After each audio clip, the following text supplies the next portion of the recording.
আমার নাতি ধরে রাখো দুইজনে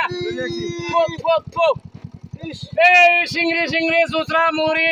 তুই বড় বেহায়া কাটা কেন পুটালে বিষ কেন ঢালিলে ওরে সিংড়ি হারিয়া বিষ নে তুলিয়া তোরে খাবো কস কস মচ মচ করে বাজিয়া ছো ছো ছো জানা যাও আর বিষ থাকতো না দাঁড়িয়ে দিছি ভালো এরবো আল্লাহ আল্লাহ একজন উচিলা একজন বাসে আল্লাহ